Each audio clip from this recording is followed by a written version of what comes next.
Life will give you whatever experience is most helpful for the evolution of your consciousness. And how do you know this is the experience you need? Because this is the experience you are having at this moment. I'm asking today, why do we let our mistakes overshadow our good decisions and accomplishments? What I know for sure is that mistakes are here to help define us. And when I started the Oprah Winfrey Network, I definitely made some mistakes, some missteps. If I was to write a book about it, I would call it Mistakes 101. I was hired in television, not knowing anything about it, having in mind Barbara Walters, but thinking, oh, okay, I can do that. Not knowing how to write or film or anything. And I think it was because it was the times, and I literally had somebody who was willing to work with me that I managed to find my way.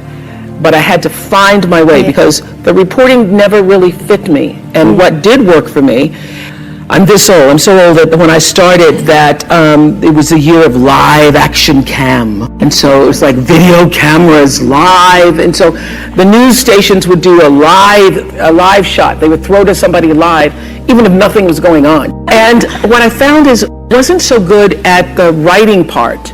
But if I was just standing up and talking about what had just happened, it was really good. And then I started to feel, so I started in 19, working in television, became an anchor immediately afterwards. I could feel inside myself that reporting was not the right thing for me, even though I was happy to have the job. I got an offer to go to Atlanta. I was making $10,000 a year in 1971, but still in college, so I was thinking I was doing pretty good. I got an offer to go to Atlanta for $40,000, which I thought, it's over. I'm gonna make $40,000. And my boss at the time said to me, you do not know what you don't know. And you need to stay here until you can learn to write better, until you can perfect your craft as a journalist.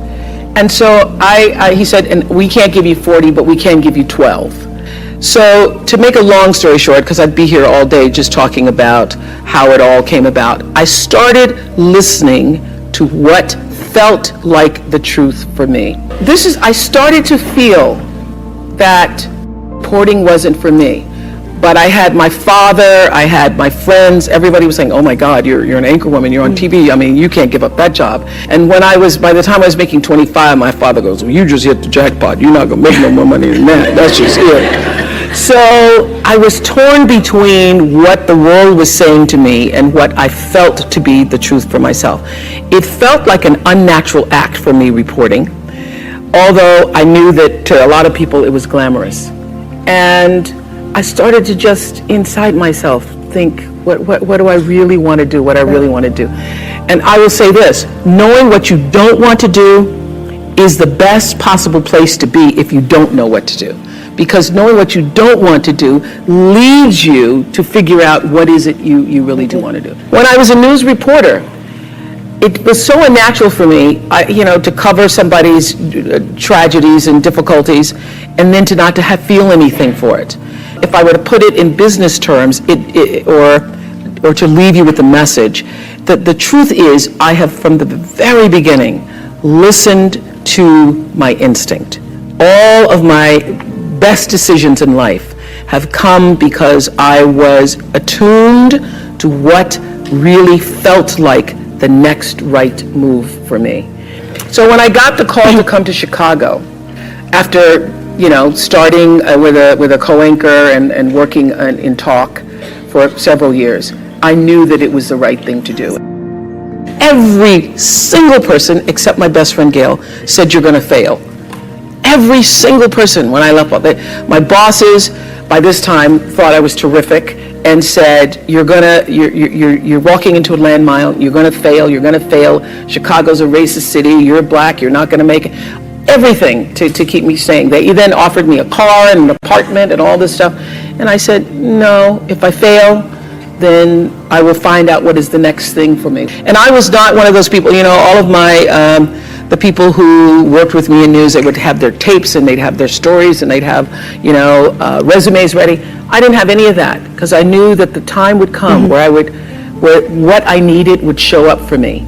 And when that showed up, I was ready. Because my definition of luck is preparation meeting the moment of opportunity. And I was prepared to be able to step into that world of talk in a way that I knew I could do it. I changed how I viewed power about 1989. There was a book I read by a man named Gary Zukov called Seat of the Soul. And in Seat of the Soul, he defined what is true power, what is authentic power. And his definition of authentic power being the kind of power that can never be taken from you. Not your looks, not your fame, not your money, not your square footage, but authentic power is when the personality, your personality, comes to serve the energy of your soul. When you are able to align who you are, who you've become in the world, with really what you've come to do in the world, when your personality serves the soul. So I thought a lot about that. That book was actually life-changing for me. And I was building a home in Santa Barbara. And as anybody who's ever built a bathroom or a home or anything, nothing ever happens on time. And it was 2002, and we were supposed to be finished, and it wasn't finished. And I was like, I can't wait to get in my house, and I'm finally going to have a great Christmas, and I'm going to do the kind of Christmas that I dreamed of from the Currier and Ives, cards. So I'm going to have the wreaths on the door, but I didn't have a floor, so it's a little difficult to do that. So I started to think, if I can't do that Christmas, well, what am I going to do for Christmas? My house isn't even ready, and what can I do? So I started, as I was walking around through the trees, sitting under that tree, because my favorite time is to be alone with my thoughts. And as I was alone with my thoughts, I was thinking, what would be the next best possible Christmas for myself? And I thought of the best Christmas I ever had. The best Christmas I ever had was when I was 12 years old. My mother was on welfare. I was living with my mother and a half-brother and sister in Milwaukee. And my mother called me, the oldest, to say, into a room to say, we won't be having Christmas this year. I said, we won't be having Christmas? What about Santa Claus? There is no Santa Claus. I had already figured that out, but okay. I was embarrassed and I was ashamed because for the first time I had to face the reality that, what I've been suspecting, that we're not like the other kids, that we really are poor, is true. So we're not going to have Christmas, and there is no Santa Claus. My first thought, after being embarrassed and ashamed, was, what will my story be? What am I going to tell everybody when we go back to school and they're showing their toys and I don't have anything to talk about? What am I going to do? I'm not going to go outside tomorrow when everybody's out in the yards, in their yards, showing the toys they got for Christmas. I'm going to stay inside. Am I going to pretend I'm sick? What is my story going to be? Well, late that night, some nuns showed up at our house, and they brought a basket of food, and they brought toys for my brother and my sister. And I was overwhelmed with joy that those nuns showed up. Not because they brought me a Tammy doll when I really wanted a Barbie doll. I was overwhelmed because somebody remembered that we existed and somebody cared enough in the middle of the night to come to our house with food and toys. And also I would now have a story. So as I was contemplating that was the best Christmas I ever had, I thought, how could I make that possible for somebody else? What could I do to create the same kind of experience for other children? So I took 50 members of my team at Harpo and hired another 50 people in South Africa, and we went to South Africa with the idea of creating something that we ended up doing a documentary about called Christmas Kindness.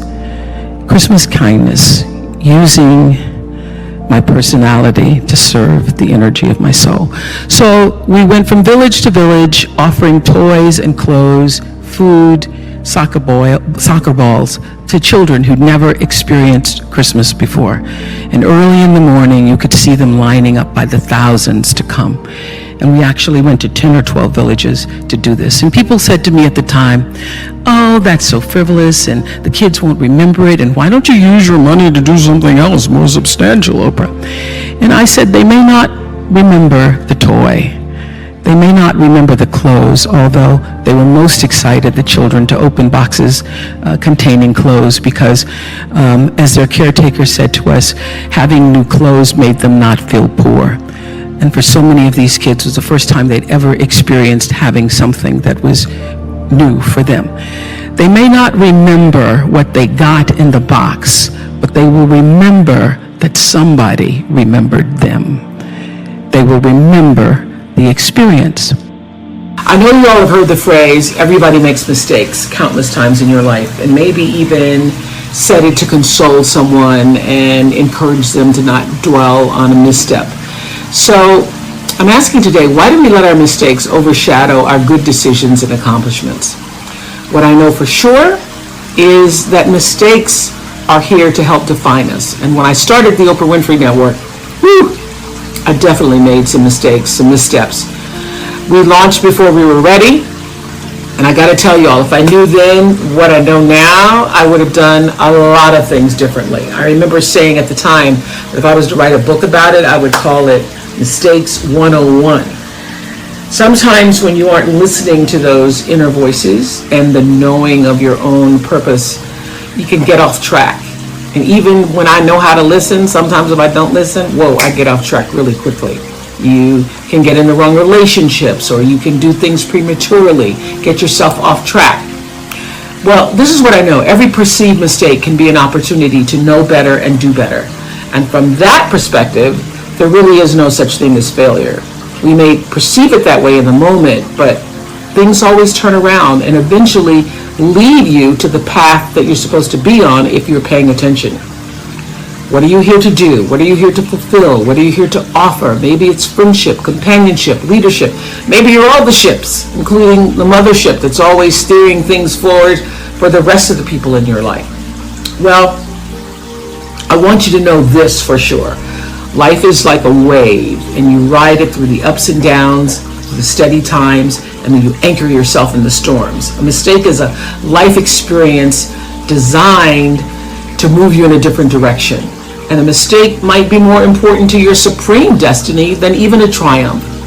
Know that your life is way bigger than any one experience, so when those mistakes happen, you use them to guide you to the next right move. Learn from it, ask, what is this here to teach me?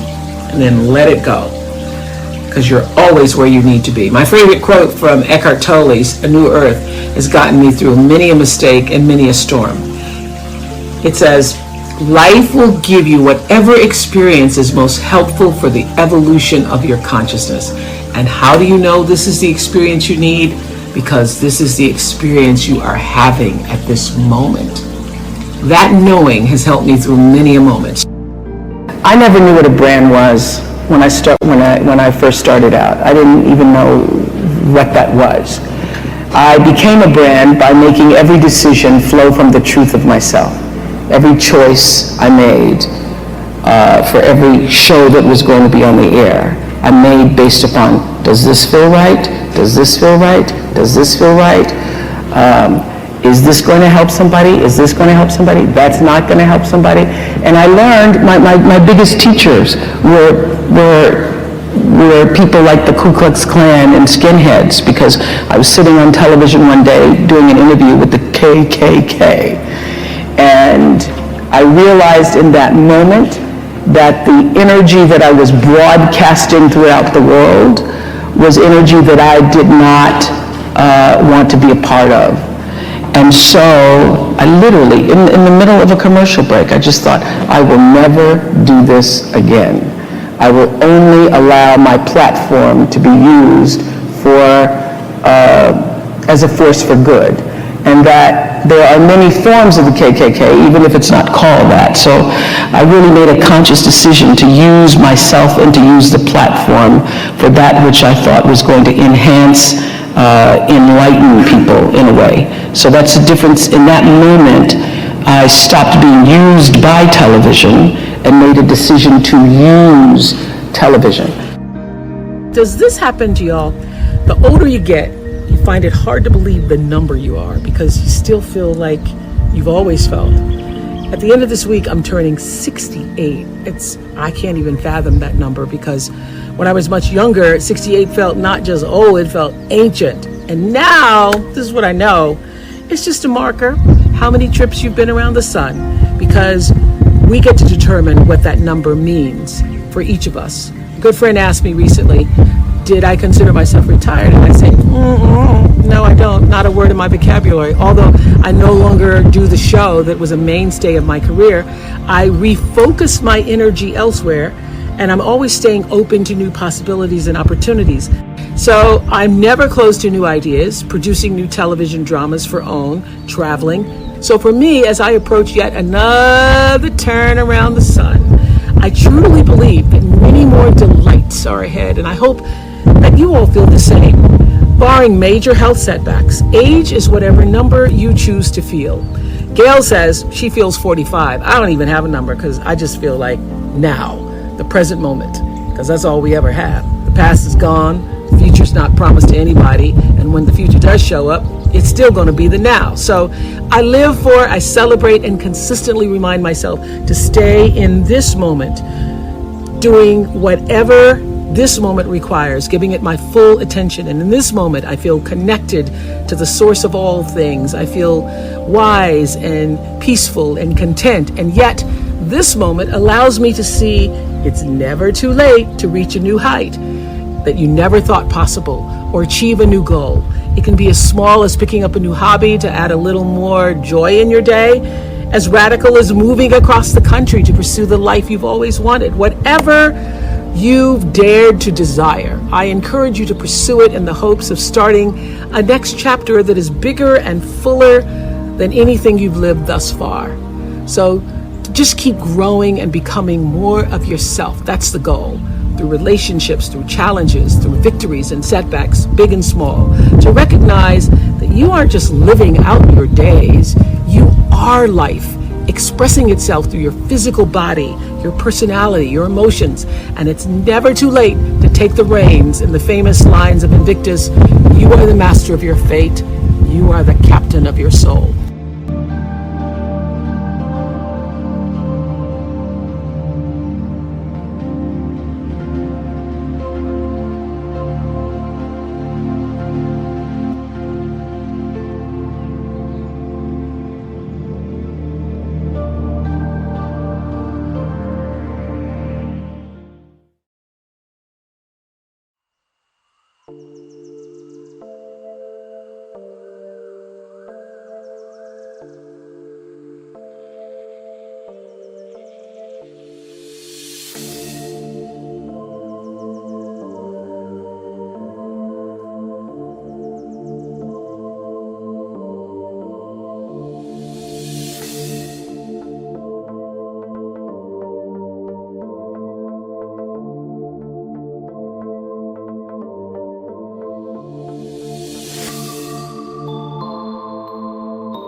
so high I'm hypnotized.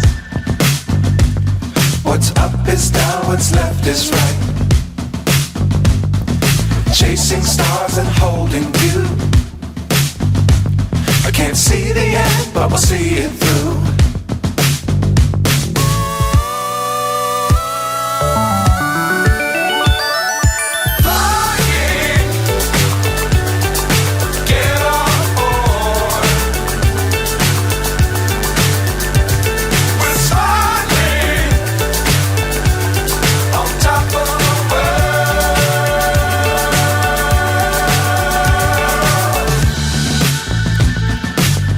Times don't fly too high.